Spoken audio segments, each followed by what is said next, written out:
మీరు ఎలాంటి బిజినెస్ చేస్తున్నా ఏఐ టూల్స్ ద్వారా మీ బిజినెస్ ని డబుల్ చేసుకోవచ్చు. జస్ట్ 49 రూపీస్కే ఏఐ టూల్. హాయ్ అండి, అందరికీ నమస్కారం. నేను మీ వేణుగోపాల్ రెడ్డి. మనం విద్యార్థులకు అవసరమైనటువంటి అనేక వీడియోస్ చేస్తూ ఉంటాం. ఇందులో భాగంగా ఈరోజు 2025 జేఈఈకి సంబంధించినటువంటి యుద్ధం మీరు ఇప్పుడు పీక్స్ దశలో ఉంది. సో నెక్స్ట్ పొంగల్ ఉన్నప్పటికి కూడా మెజారిటీ ఆఫ్ ది కాలేజెస్ అందరూ కూడా వాళ్ళు కాలేజెస్లోనే పెట్టుకొని జనవరి 22 నుంచి ప్రారంభం కాబోయేటువంటి IIT exams, JEE mains exams ఏదైతే ఉన్నాయో దీనికోసం ప్రిపేర్ అవుతూ ఉన్నారనమాట. సో ఈ ఎటువంటి కష్టాన్ని ఆ విద్యార్థి జీవితంలో పడి ఉంటాడు ఇప్పటి వరకు, మీకు ఈ 20 రోజుల టైం ఎంత ఇంపార్టెంటో నేను చెప్పడానికి ఒక ఐఐటి విద్యార్థి ఎటువంటి ప్రిపరేషన్ గురై ఉంటాడు అనేది మనం కానీ చూసినట్లయితే, అనేక గ్రామీణ ప్రాంతాల నుంచి, చిన్న చిన్న ఫ్యామిలీస్ నుంచి కూడా ఈ ఐఐటి జేఈ ప్రిపరేషన్ కోసము అహర్నిశలు విద్యార్థులు అనేవాళ్ళు కష్టపడుతూ ఉంటారు. సో ఒక విద్యార్థి తను మొదటిసారి తన జీవితంలో 8th క్లాస్లోనో 7th క్లాస్లోనో ఈ ఐఐటి జేఈ అనేటువంటి డ్రీమ్ పెట్టుకుంటాడు. ఆల్ ఇండియా లెవెల్లో మంచి ర్యాంకు, అంటే ఒక 500 లేకపోతే ఒక బిలో 5000 లోపు ర్యాంక్ తెచ్చుకొని ఒక మంచి ఐఐటిలో సెటిల్ అవ్వాలనుకున్నప్పుడు ఎంతటి కష్టాన్ని అనుభవిస్తాడు అంటే, ఇది ఒక రకంగా ఇంపాసిబుల్ డ్రీము. ఎందుకంటే 14 లక్షల మంది విద్యార్థులు, ఇందులో ఫిల్టర్ చేసుకున్నట్లయితే 2.5 లక్షల మంది ఏది ఐఐటికి పోయేటువంటి వాళ్ళు. ఆ 2.5 లక్షల మందిలో చాలా ఇంటర్వ్యూస్ అయిన తర్వాత మనకి ఫైనల్గా మనకేం మిగులుతుందంటే ఒక 17,500 మాత్రమే సిఎస్సి సీట్స్ ఉంటాయి. ఈ 17,500లో కూడా టాప్ 5 టాప్ 10 ఐఐటీస్ తీసుకున్నప్పుడు, మనకు మినిమంగా తీసుకున్నప్పుడు ఒక 2,000 నుంచి 5,000 సీట్లు మనకు అందుబాటులో ఉంటాయన్నమాట. సో ఈ సీట్స్ కోసము మీరు అహర్నిశలు కష్టపడుతూ ఉంటారనమాట. సో ఈ నెల మీకు చాలా ఇంపార్టెంట్ అయినటువంటి సమయం. ఇందులో మనం గమనించినట్లయితే చాలా డబ్బు, హోదా, బాగా డబ్బులు పెట్టి చదివించగలిగినటువంటి పేరెంట్స్ ఎంతమంది ఉంటారో, చిన్న కుటుంబాల నుంచి ఒక షాప్ ఓనర్ అయి ఉండొచ్చు, వాళ్ళ మదర్ ఒక చిన్న ప్రైమరీ స్కూల్లో టీచర్ అయి ఉండొచ్చు. సో ఇటువంటి వాళ్ళు కూడా ఎక్స్పెన్సివ్ కోచింగ్ పెట్టగలిగినటువంటి వాళ్ళు పెట్టినప్పటికీ చాలామంది వాళ్ళ యొక్క స్ట్రాంగెస్ట్ రిసోర్స్ ఏదైతే ఉందో, వాళ్ళ యొక్క ఆలోచన, వాళ్ళ యొక్క శక్తి దాన్నే తీసుకొనేసి వాళ్ళు ఇదే పనిగా కష్టపడి చదువుతూ ఉంటారనమాట. దాదాపు 8th క్లాస్ 9th క్లాస్లో ఈ ప్రిపరేషన్ స్టార్ట్ అయినట్లయితే మరో నెల రోజుల్లో మీ ఎగ్జామ్ అనేది మీ అందరూ కూడా రాయబోతున్నారు. ఎంత స్పార్కు, ఎంత బలమైనటువంటి విశ్వాసం ఉంటే తప్ప ఇది సాధ్యం కానటువంటి పని. చాలామంది పిల్లలు, నేను చాలామంది చూశాను, ఐఐటి క్రాకర్స్ ఎవరైతే ఐఐటి క్రాక్ చేశారో వీళ్ళలో అద్దె పుస్తకాలు తెచ్చుకొని, అంటే బుక్స్ బారో చేసుకొని, ఒక చిన్న ల్యాప్టాప్ను కూడా అద్దెకు తీసుకొని, ఒక చిన్న గదిలో కూర్చునేసి నిరంతరము ఈ యొక్క పుస్తకాలతో వీళ్ళు యుద్ధం అనేది చేస్తూ ఉంటారు పిల్లలు. ఇంకా గ్రామీణ ప్రాంతాల్లో, చాలా ప్రాంతాల్లో పవర్ కట్స్ ఉన్నటువంటి ప్రాంతాలు కూడా ఉంటాయన్నమాట. ఇంతటి సిచ్యువేషన్స్ నుంచి కూడా వాళ్ళు ఈ యొక్క ఆలోచనలతోటే, ఇది ఎట్లాంటిదంటే బ్యాటిలింగ్ అగెనిస్ట్ ఆల్ ఆర్ట్స్, అంటే ఎన్ని అవాంతరాలు ఎదురైనప్పటికి కూడా వాళ్ళు దీన్ని ఛేదించాలనేటువంటి ఒక ఆలోచనతో పిల్లలు ముందుకెళ్తుంటారు. మరొక వైపు చాలామంది వాళ్ళ స్నేహితులు ప్రెస్టీజియస్ ఇన్స్టిట్యూట్లో పోయి పనిచేసినప్పుడు, అంటే చదువుకుంటున్నప్పుడు కూడా కొంతమంది, అంటే మధ్యతరగతి విద్యార్థులు యూట్యూబ్ ట్యుటోరియల్స్ మీద, అదేవిధంగా అద్దెకు తెచ్చుకున్నటువంటి పుస్తకాల మీద కూడా చదివి ఐఐటి కొట్టినటువంటి విద్యార్థులు చాలామంది ఉన్నారు. కాబట్టి మీరెవరూ ఆధారపడాల్సిన అవసరం లేదు.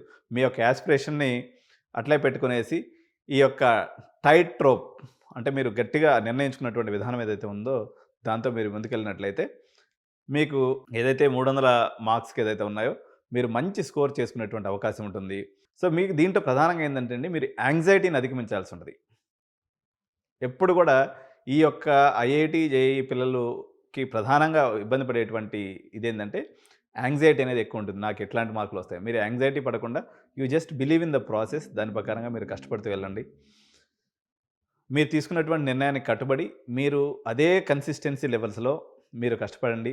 మీ యొక్క ఎవరైతే క్లోజ్ ఫ్రెండ్స్ ఉంటారో వాళ్ళతో ఆ టాపిక్స్ అన్నీ కూడా డిస్కస్ చేసుకోండి.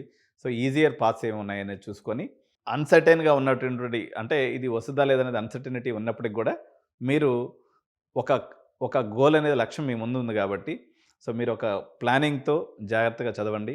సో ఈ యొక్క 25 డేస్, ఈ యొక్క 30 డేస్ ఏదైతే కీలకమైనటువంటి అంశము. So focus on your studies. So ఒకవేళ దాని తర్వాత వచ్చే పరిణామాలను గురించి మీరేమీ ఆలోచించొద్దు. ముందు మీరు ఈ యొక్క ఫోకస్ మీద మాత్రమే దృష్టి పెట్టండి. So all the best for all JEE aspirants. So me exams అన్నీ అయిపోయిన తర్వాత మీకు దాదాపు ఫిబ్రవరి ఫస్ట్ వీక్లో మీకు రిజల్ట్స్ వస్తుంది కాబట్టి ఈ రిజల్ట్స్ చూసుకొని మీరు దాన్ని బట్టి నెక్స్ట్ ప్లానింగ్ అనేది మనం చేసుకోవచ్చు. 2025 జేఈకి సంబంధించినటువంటి యుద్ధం మీరు ఇప్పుడు పీక్స్ దశలో ఉంది. సో నెక్స్ట్ పొంగల్ ఉన్నప్పటికి కూడా మెజారిటీ ఆఫ్ ది కాలేజెస్ అందరూ కూడా వాళ్ళు కాలేజెస్లోనే పెట్టుకొని జనవరి 22 నుంచి ప్రారంభం కాబోయేటువంటి IIT exams, JEE mains exams ఏదైతే ఉన్నాయో దీనికోసం ప్రిపేర్ అవుతూ ఉన్నారనమాట. సో ఈ ఎటువంటి కష్టాన్ని ఆ విద్యార్థి జీవితంలో పడి ఉంటాడు ఇప్పటి వరకు, మీకు ఈ 20 రోజుల టైం ఎంత ఇంపార్టెంటో నేను చెప్పడానికి ఒక ఐఐటి విద్యార్థి ఎటువంటి ప్రిపరేషన్ గురై ఉంటాడు అనేది మనం కానీ చూసినట్లయితే, అనేక గ్రామీణ ప్రాంతాల నుంచి, చిన్న చిన్న ఫ్యామిలీస్ నుంచి కూడా ఈ ఐఐటి జేఈ ప్రిపరేషన్ కోసము అహర్నిశలు విద్యార్థులు అనేవాళ్ళు కష్టపడుతూ ఉంటారు. సో ఒక విద్యార్థి తను మొదటిసారి తన జీవితంలో 8th క్లాస్లోనో 7th క్లాస్లోనో ఈ ఐఐటి జేఈ అనేటువంటి డ్రీమ్ పెట్టుకుంటాడు.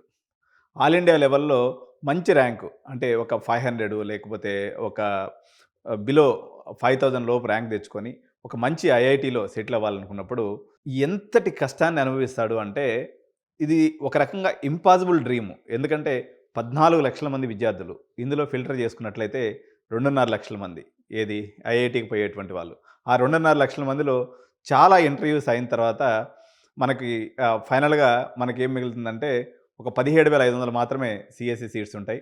ఈ 17,500లో కూడా టాప్ 5 టాప్ 10 ఐఐటీస్ తీసుకున్నప్పుడు మనకు మినిమంగా తీసుకున్నప్పుడు ఒక 2,000 నుంచి 5,000 సీట్లు మనకు అందుబాటులో ఉంటాయన్నమాట. సో ఈ సీట్స్ కోసము మీరు అహర్నిశలు కష్టపడుతూ ఉంటారనమాట. సో ఈ నెల మీకు చాలా ఇంపార్టెంట్ అయినటువంటి సమయం. ఇందులో మనం గమనించినట్లయితే చాలా డబ్బు, హోదా, బాగా డబ్బులు పెట్టి చదివించగలిగినటువంటి పేరెంట్స్ ఎంతమంది ఉంటారో, చిన్న కుటుంబాల నుంచి ఒక షాప్ ఓనర్ అయి ఉండొచ్చు, వాళ్ళ మదర్ ఒక చిన్న ప్రైమరీ స్కూల్లో టీచర్ అయి ఉండొచ్చు. సో ఇటువంటి వాళ్ళు కూడా ఎక్స్పెన్సివ్ కోచింగ్ పెట్టగలిగినటువంటి వాళ్ళు పెట్టినప్పటికీ చాలామంది వాళ్ళ యొక్క స్ట్రాంగెస్ట్ రిసోర్స్ ఏదైతే ఉందో, వాళ్ళ యొక్క ఆలోచన, వాళ్ళ యొక్క శక్తి దాన్నే తీసుకొనేసి వాళ్ళు ఇదే పనిగా కష్టపడి చదువుతూ ఉంటారనమాట. దాదాపు 8th క్లాస్ 9th క్లాస్లో ఈ ప్రిపరేషన్ స్టార్ట్ అయినట్లయితే మరో నెల రోజుల్లో మీ ఎగ్జామ్ అనేది మీ అందరూ కూడా రాయబోతున్నారు. ఎంత స్పార్కు, ఎంత బలమైనటువంటి విశ్వాసం ఉంటే తప్ప ఇది సాధ్యం కానటువంటి పని. చాలామంది పిల్లలు, నేను చాలామంది చూశాను, ఐఐటి క్రాకర్స్ ఎవరైతే ఐఐటి క్రాక్ చేశారో వీళ్ళలో అద్దె పుస్తకాలు తెచ్చుకొని, అంటే బుక్స్ బారో చేసుకొని, ఒక చిన్న ల్యాప్టాప్ను కూడా అద్దెకు తీసుకొని, ఒక చిన్న గదిలో కూర్చునేసి నిరంతరము ఈ యొక్క పుస్తకాలతో వీళ్ళు యుద్ధం అనేది చేస్తూ ఉంటారు పిల్లలు. ఇంకా గ్రామీణ ప్రాంతాల్లో, చాలా ప్రాంతాల్లో పవర్ కట్స్ ఉన్నటువంటి ప్రాంతాలు కూడా ఉంటాయన్నమాట. ఇంతటి సిచ్యువేషన్స్ నుంచి కూడా వాళ్ళు ఈ యొక్క ఆలోచనలతోటే, ఇది ఎట్లాంటిదంటే బ్యాటిలింగ్ అగెనిస్ట్ ఆల్ ఆర్ట్స్, అంటే ఎన్ని అవాంతరాలు ఎదురైనప్పటికి కూడా వాళ్ళు దీన్ని ఛేదించాలనేటువంటి ఒక ఆలోచనతో పిల్లలు ముందుకెళ్తుంటారు. మరొక వైపు చాలామంది వాళ్ళ స్నేహితులు ప్రెస్టీజియస్ ఇన్స్టిట్యూట్లో పోయి పనిచేసినప్పుడు, అంటే చదువుకుంటున్నప్పుడు కూడా కొంతమంది, అంటే మధ్యతరగతి విద్యార్థులు యూట్యూబ్ ట్యుటోరియల్స్ మీద, అదేవిధంగా అద్దెకు తెచ్చుకున్నటువంటి పుస్తకాల మీద కూడా చదివి ఐఐటి కొట్టినటువంటి విద్యార్థులు చాలామంది ఉన్నారు. కాబట్టి మీరెవరూ ఆధారపడాల్సిన అవసరం లేదు.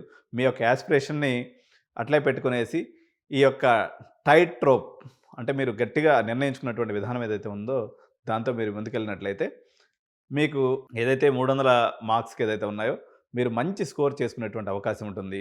సో మీకు దీంట్లో ప్రధానంగా ఏంటంటే అండి, మీరు యాంగ్జైటీని అధిగమించాల్సి ఉంటుంది. ఎప్పుడు కూడా ఈ యొక్క ఐఐటి జేఈ పిల్లలకి ప్రధానంగా ఇబ్బంది పడేటువంటి ఇదేంటంటే యాంగ్జైటీ అనేది ఎక్కువ ఉంటుంది. నాకు ఎట్లాంటి మార్కులు వస్తాయి, మీరు యాంగ్జైటీ పడకుండా you just believe in the process, దాని ప్రకారంగా మీరు కష్టపడుతూ వెళ్ళండి. మీరు తీసుకున్నటువంటి నిర్ణయానికి కట్టుబడి మీరు అదే కన్సిస్టెన్సీ లెవెల్స్లో మీరు కష్టపడండి. మీ యొక్క ఎవరైతే క్లోజ్ ఫ్రెండ్స్ ఉంటారో వాళ్ళతో ఆ టాపిక్స్ అన్నీ కూడా డిస్కస్ చేసుకోండి. సో ఈజియర్ పాత్స్ ఏమి ఉన్నాయనేది చూసుకొని, అన్సర్టైన్గా ఉన్నటువంటి, అంటే ఇది వస్తుందా లేదనేది అన్సర్టనిటీ ఉన్నప్పటికి కూడా మీరు ఒక గోల్ అనేది, లక్ష్యం మీ ముందు ఉంది కాబట్టి, సో మీరు ఒక ప్లానింగ్తో జాగ్రత్తగా చదవండి. సో ఈ యొక్క 25 డేస్, ఈ యొక్క 30 డేస్ ఏదైతే కీలకమైనటువంటి అంశము. So focus on your studies. So ఒకవేళ దాని తర్వాత వచ్చే పరిణామాలను గురించి మీరేమీ ఆలోచించొద్దు. ముందు మీరు ఈ యొక్క ఫోకస్ మీద మాత్రమే దృష్టి పెట్టండి. So all the best for all JEE aspirants. So me exams అన్నీ అయిపోయిన తర్వాత మీకు దాదాపు ఫిబ్రవరి ఫస్ట్ వీక్లో మీకు రిజల్ట్స్ వస్తుంది కాబట్టి ఈ రిజల్ట్స్ చూసుకొని మీరు దాన్ని బట్టి నెక్స్ట్ ప్లానింగ్ అనేది మనం చేసుకోవచ్చు. See you in the next video. Future IITians. Bye bye. See you. జై భారత్. జై హింద్.